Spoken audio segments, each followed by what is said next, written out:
In this video, for a little while, I want to talk about the Microsoft logo, and we're going to give it a rating, but before we do that, I want to talk about why this logo works for Microsoft, but it literally would not work for any other company.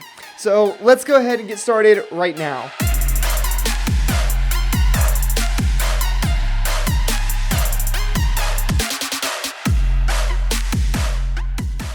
So we're going to look at the Microsoft logo, and we see the Microsoft logo all the time, especially if you're a PC user. And here it is.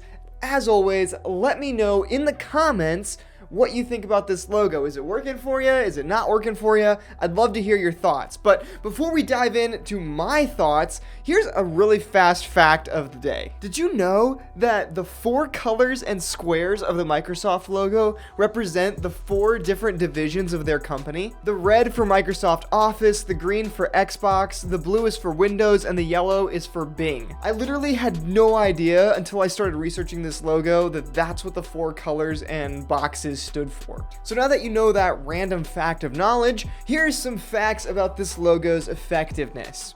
Now, before we talk about the logo itself, you have to realize where Microsoft was coming from. See, in 2012, they were using this word mark as their main brand. It was an italicized font that said Microsoft, and it had this little sliver cut out of the O for some reason. I don't understand that part of it. And you don't have to watch many of my videos to know how I feel about italicized fonts. So the word mark for Microsoft now is rather simple. It's just the word typed out, but it's using Seago as the font. And Seago is a really good looking typeface. If you're a logo designer or a graphic designer who does a lot of logos, there's a few typefaces that you should just know of, be familiar with, kind of keep them in your arsenal, so to say, for creating logos. The reason is because these typefaces are so foundational and fundamental, they always look great. And so they're used in a lot of logo design because you can rely on them to timelessly look good forever and ever and ever. Actually, this is a really good idea for a video, so I'm not going to go into all of the typefaces right now, but let me know in the comments if that's a video that you'd be interested in watching, and if I should make a video talking about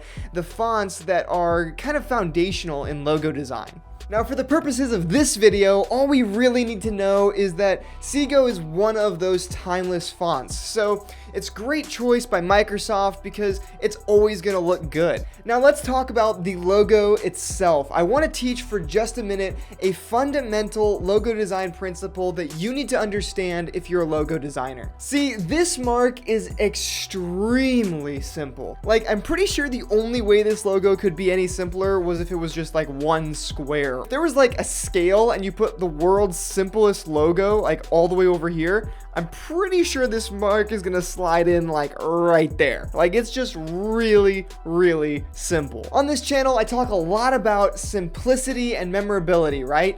And you want to keep your logos super simple, but they have to be still memorable. And there's a point in logo simplicity where you actually get so simple that it's no longer memorable. It's just too generic. Now this logo is right there. It's teetering on the edge of no memorability.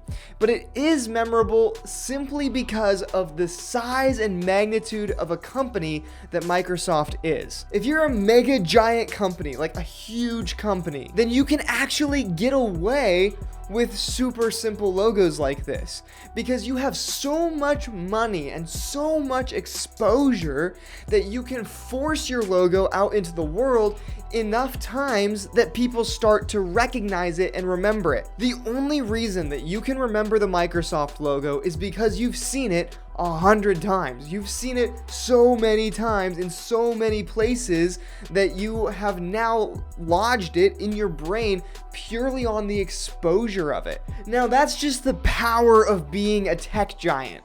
That philosophy of exposure would not work for any business other than a massive tech giant like Microsoft. If you were a local company or a semi-local company, even a national company, this logo would not work for you. It would be too generic and you'd have a really hard time getting your logo to stick in customers' minds. So if you're a logo designer, this is something to be aware of, because while simple logos are great, if you give your clients a logo that's too simple to the point where it's not memorable anymore, then it's actually not going to help them. Remember that the point of branding is to stick in customers' minds so that they're constantly thinking and feeling consistent thoughts about our company.